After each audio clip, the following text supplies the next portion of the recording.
Steve Balestrieri February 17, 2019 at 5 a.m. Eastern Time. Good morning, here is your Sunday Patriots news. 0217 and AFC East Notes. Noy On Media Roundrobin. Patriots LB Kyle Noy has been seemingly everywhere lately in the media circles after the Super Bowl. And why not? After an outstanding postseason, the well-spoken, likable linebacker is enjoying his time in the spotlight. One of the best spots he did was on the NFL Network show, Good Morning Football, where he and Nate Burleson spoke about how the Patriots found a way to use his talents and put him in the best position to succeed. Speaking of Burleson, he did an earlier segment right after the Super Bowl on how well Bill Belichick and the Patriots build a roster from top to bottom. Which of course will not sit well with the GM Bill is hurting Coach Bill crowd. Burleson said, "It's not about where you are, it's about where you're headed." Really good stuff there. Evaluating the team needs by position entering 2019, in a perfect world, a team will sign all of their key free agents and have enough money left over to bring in fresh blood and retool on the fly. But the reality is, with the salary cap and free agency, it is hard to accomplish those goals on a yearly basis. And yet Bill Belichick has done that. So, here is our breakdown by position in terms of team need before free agency begins. QB, team need, high. While Tom Brady continues to play at a very high level and isn't going anywhere, the time is here when they have to bring in his eventual replacement. At age 42 when the 2019 season starts, he isn't getting any younger. I know, we say this every year. Brian Hoyer and Danny Etling are the backups, and while Hoyer got and deserved huge kudos for running the scout teams of the opponents to prepare the team for the postseason games, neither of those two could step in and win much of anything in case of a Brady injury, or another league-sanctioned vacation over cold weather. RB, team need, low. The team is in very good shape here, with Sony Michel, James White, Rex Burkhead, and fullback James Devlin in the mix. The team had Jeremy Hill in last year and he looked really good all summer before tearing an ACL in Week 1. He'd be a welcome sight if the team brings him back for depth. WR, team need, very high. The Patriots currently have Julian Edelman and the unproven Braxton Berrios signed for the 2019 season. So far in this position is critical in terms of need.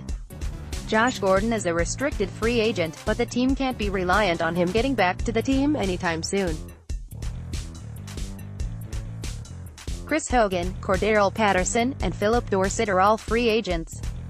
Even if all three are resigned, which is doubtful, look for the Patriots to address this position heavily in both free agency and the draft. Tight end, team need, high. With the Rob Gronkowski retirement rumors swirling, the team really needs to add serious depth here this spring whether Gronk returns or not. Dwayne Allen is a terrific blocker, but at $7 million with virtually no offensive output in the passing game? They have some intriguing younger guys in Ryan Izzo and Steven Anderson, but like Jacob Hollister who can't stay healthy, they're all unproven.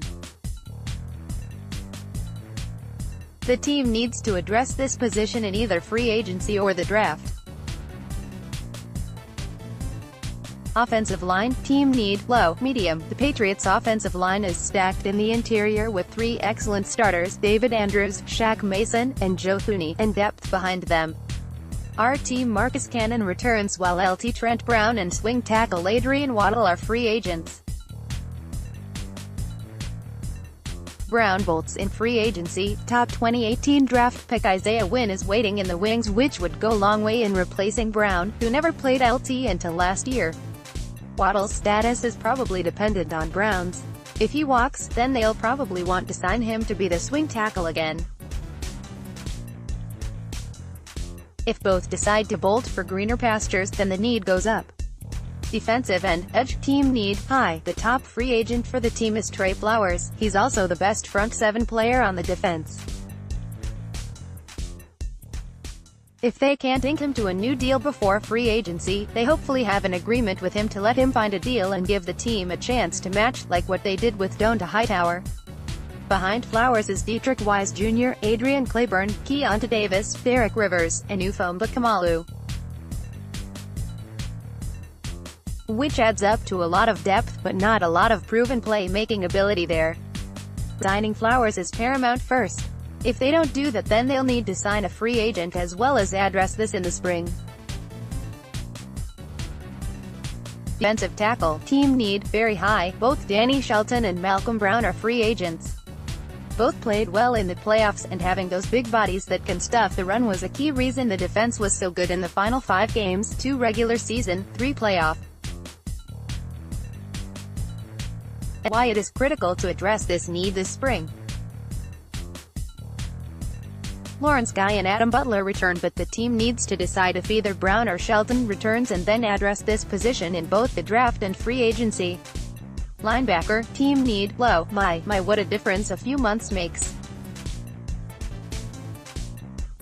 Back in the fall, we were lamenting the lack of an athletic linebacker, but after watching the play of Hightower and Kyle Van Noy during the postseason, the need doesn't seem as glaring right now. Landon Roberts played well in short stretches as well. The team needs to bring back John Simon in free agency. He played a valuable role and is versatile, something the team likes.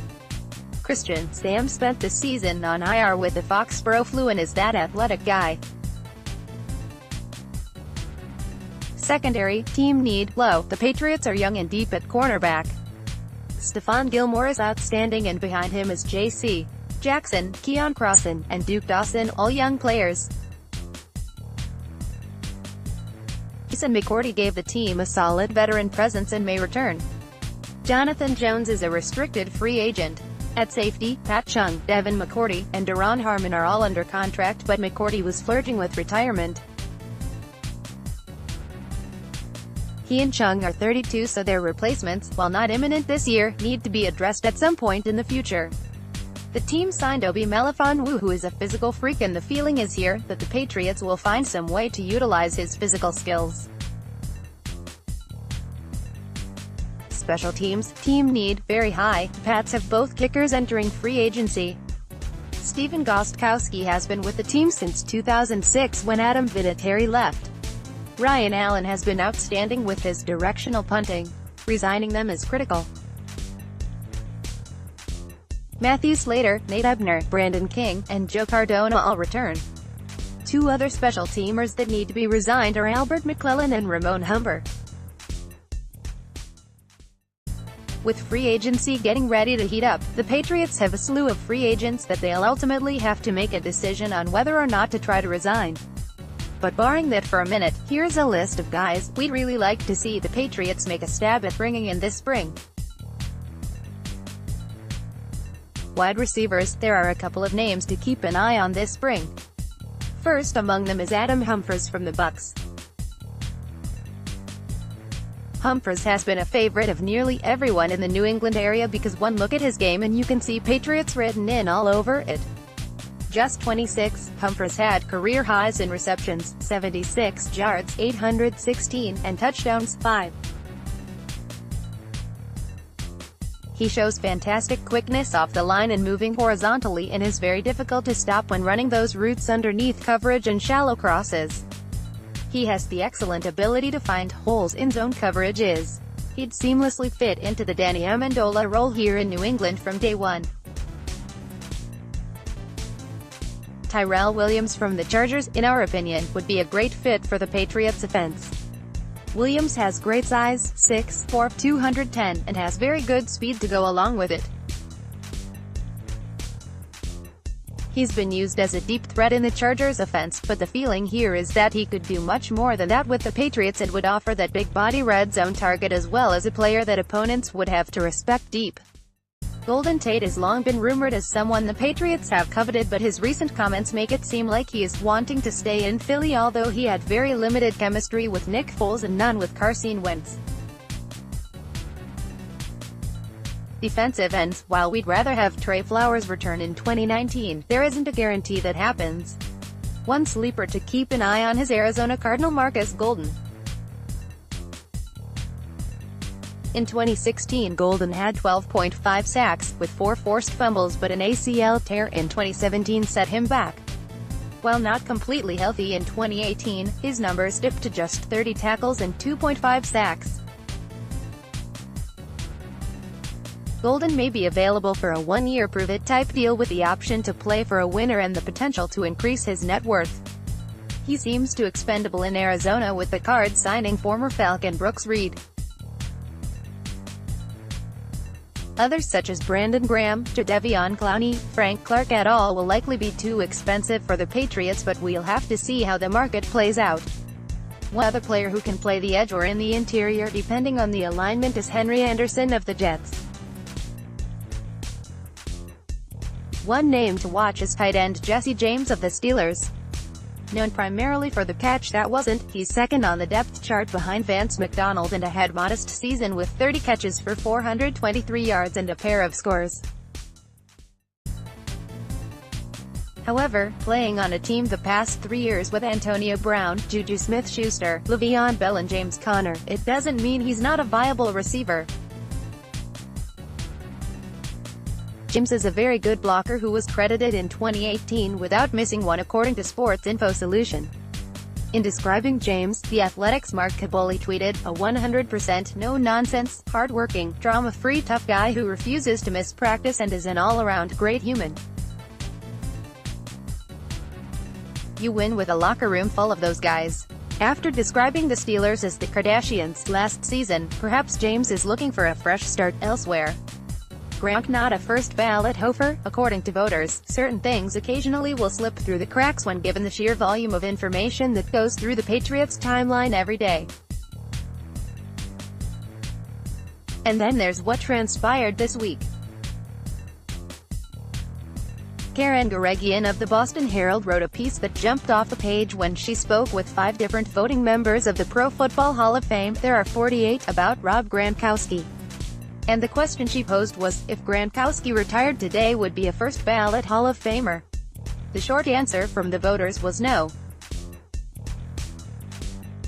While they all agreed that Gronkowski will eventually get in, these 5 voters pointed to the lack of stats for Gronkowski as compared to players who are already in, because he's played substantially shorter than players Tony Gonzalez, 17 seasons, and Shannon Sharpe, 14, there his catches and yardage numbers are naturally much lower.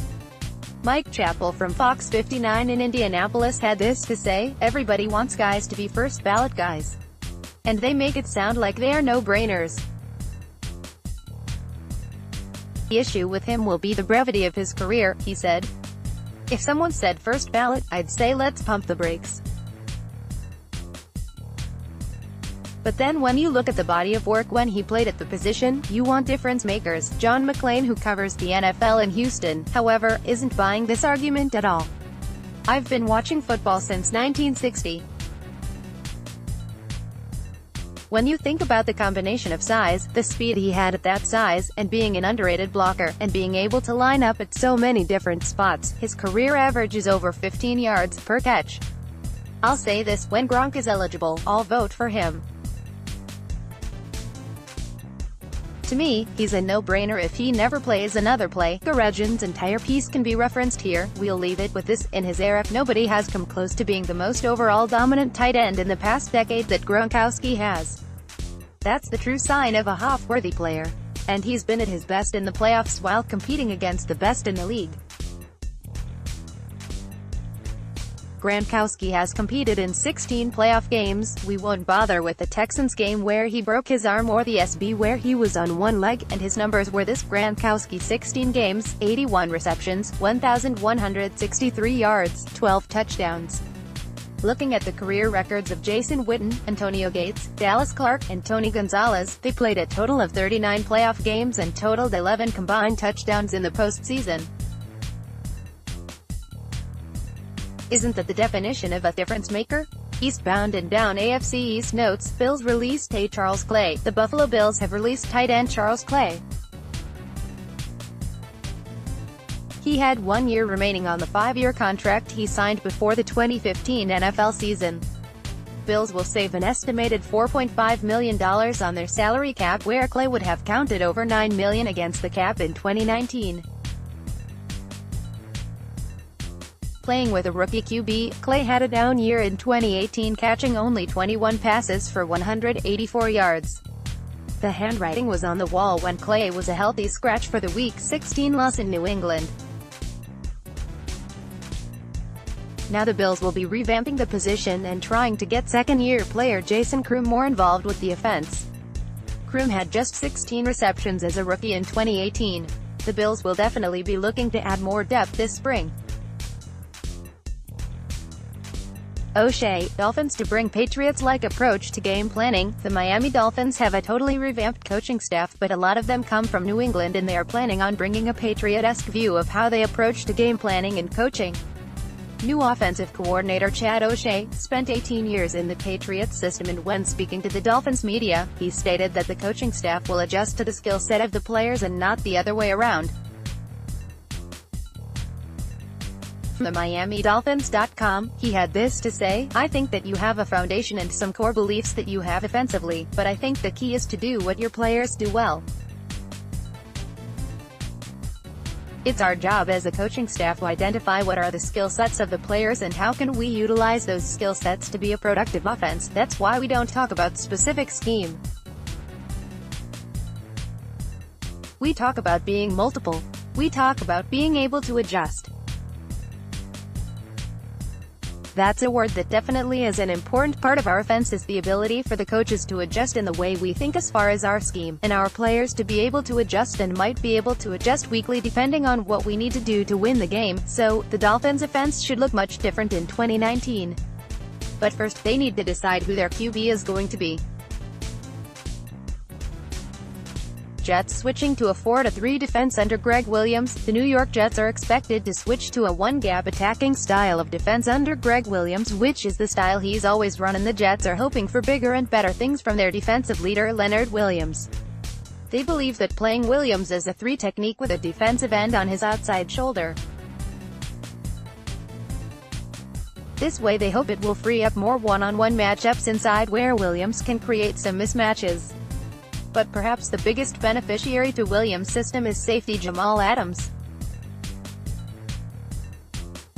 In Williams' style of defense, he needs a safety who can be versatile, play over the tight end, and who could match up with a running back. Williams will take advantage of his aggressive style of play as well. Follow me on Twitter at SteveUp7SFG or email me at emailprotected. Listen to our Patriots 4th and 2 podcasts on Blog Talk Radio as Russ Goldman, Derek Havens and myself from PatsFans.com discuss the latest Patriots news and game analysis.